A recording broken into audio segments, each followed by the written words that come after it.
Le Premier ministre Dr Choguel Kokala Maïga a profité de l'occasion lors de la journée de la recherche qui a eu lieu ce lundi pour lancer un appel à Yada Agali et Aga Intala au cessez-le-feu. Une grève des établissements privés sur l'ensemble du territoire national a été suivie depuis ce lundi. Les détails dans ce journal. Les prix des produits de première nécessité grimpent sur les marchés selon certains vendeurs. Et enfin, nous parlerons aussi de la célébration de la journée culturelle du club des lecteurs du Mali. Voici la une de ce journal, les détails dans un instant. Fidèles téléspectateurs, bonsoir et bienvenue dans ce journal. Comme je disais tantôt, la deuxième édition de la journée de la recherche et de l'innovation du Mali s'est tenue le 6 novembre 2023 au Centre international de conférences de Bamako en abrégé CICB, présidé par le Premier ministre Dr Choguel Kokala Maïga. À l'occasion de cette journée, Choguel a profité pour lancer un appel solennel à Yadagali et à Al-Kabas Aga Intala de cesser le feu pour l'intérêt commun du pays. Ensuite. Moi, je voudrais lancer un appel pressant à deux personnalités. Yad Aga Agali.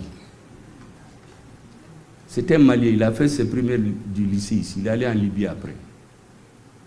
Il est venu ici, il a été reçu en 90. Il a été reçu par les présidents successifs. On a donné tout ce qu'il veut. Il a même été nommé dans une ambassade. Qu'est-ce que le Mali n'a pas donné? Mais regardez combien de Maliens ont perdu la vie, combien de sang a été coulé dans notre pays à cause de ces choix. L'islam est dans notre pays depuis l'an 800. On ne peut pas dire qu'on vient islamiser la population malienne. Par contre, j'ai toujours dit que depuis sous l'Empire Songhai-Oto, on a un État décentralisé. L'État jacobin est venu du colonisateur. L'unité nationale, l'intégrité du pays, la forme républicaine et laïque de l'État, la souveraineté de l'État sur tous les territoires, c'est les conditions qui ne sont pas négociables. En dehors de ça, chaque région peut s'organiser. La décentralisation est venue pour ça. Le Mali, c'est votre pays. Personne n'a plus droit à Bamako que quelqu'un de Kidal ou de Taoudeni ou ailleurs. Comme lui n'a pas plus droit à Kidal qu'un autre Malien. Venez faire la paix. Arrêtez de couler le sang des Maliens. Parce qu'aujourd'hui, nous n'accepterons plus que un ou deux individus illuminés se laissent manipuler par des services secrets étrangers pour faire couler le sang des Maliens. Parce qu'ils sont manipulés par des services secrets. Ça ne marchera pas. Venez, nous allons parler et faire la paix. Parlons de l'éducation. Les mots d'ordre des grèves des établissements privés a été suivi ce lundi 6 novembre sur l'ensemble du territoire national. C'est ce qu'ont indiqué les promoteurs de ces établissements. Ils affirment qu'aucune négociation n'a été engagée avec le ministre en charge de l'éducation sur leur doléance. Selon le secrétaire général de l'association des écoles privées agréées du Mali, Abdul Karim Touré, les mots d'ordre des grèves est suivi à 95% à Bamako et à l'intérieur du pays. Il affirme que les représentants au niveau des académies leur ont fait les points. Le mouvement est suivi. Une satisfaction pour le secrétaire général de l'association. Les salles de classe étaient aussi vides et les cours désertes dans de nombreuses écoles privées visitées ce lundi matin à Bamako et à Ségou. La grève est suivie à Ségou. L'information a été donnée le week-end pour que tout le monde puisse suivre le mouvement. Moi-même, j'ai fait le tour de la ville. J'ai constaté que beaucoup d'établissements l'ont suivi et révèle Abdul Kader Traoré. Il pense que s'il y a un accord d'ici le vendredi, il n'y a pas de problème que les cours reprennent. Dr Abdoulaye Koulibaly, quant à lui, signale que c'est tous les établissements ici à côté de nous, sans exception.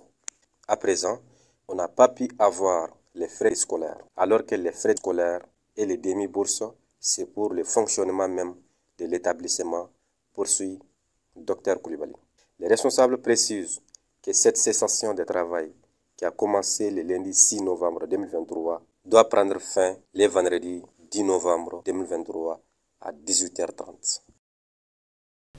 Je l'ai annoncé dans les titres, les prix des produits de première nécessité, à savoir le mil, le riz, le maïs et autres, restent toujours inchangés sur les marchés, ont dit certains vendeurs. En revanche, selon d'autres, les prix est en baisse, mais c'est une question d'argent vu la situation actuelle de notre pays. On les écoute.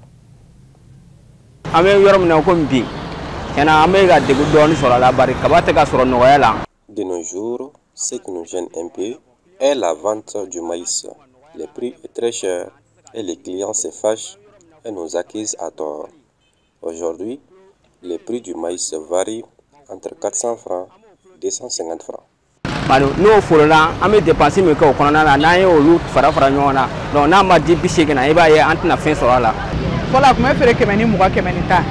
Je peux dire qu'aujourd'hui le prix est en baisse car auparavant un kilo de riz était à 600 francs mais aujourd'hui c'est à 450. Donc je peux dire que le prix est en baisse. Le problème est que les gens n'ont pas d'argent maintenant. À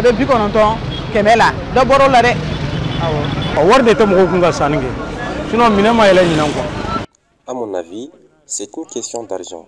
Sinon le prix n'est pas en hausse de nos jours. Mais, vu la situation actuelle de notre pays, ce n'est pas du tout facile pour les clients parce que le moment est très dur pour eux.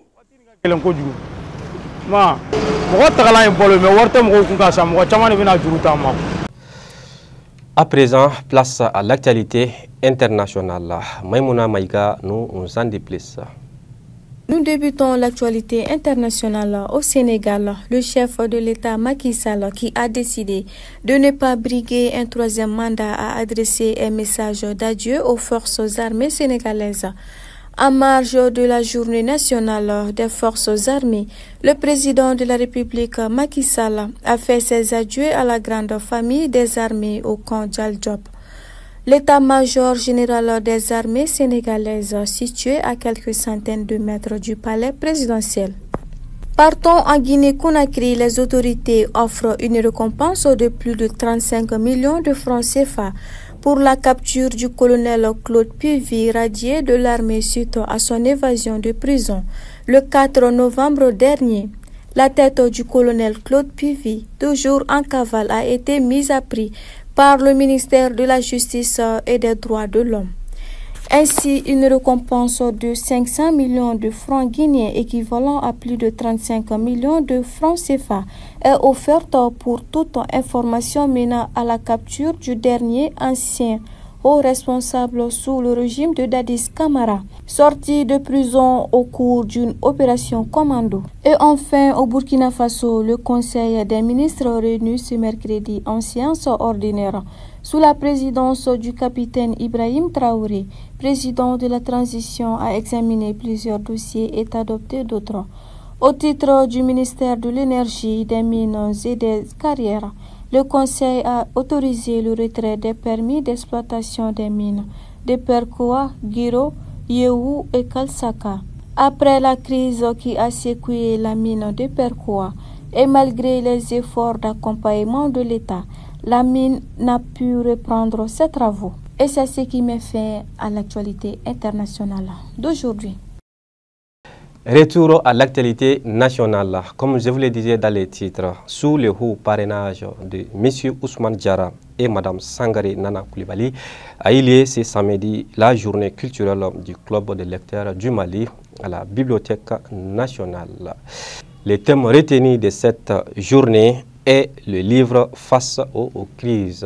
La cérémonie a enregistré la présence de plusieurs hautes personnalités, notamment du ministre de l'artisanat et de la culture. Pour mieux comprendre, suivant ces reportages.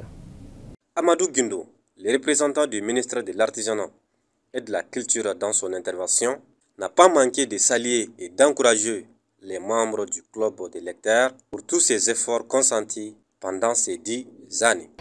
C'est un honneur pour moi de venir représenter Monsieur le ministre en charge de la culture, parce que c'est très long, empêché pour raison de voyage hors du Mali.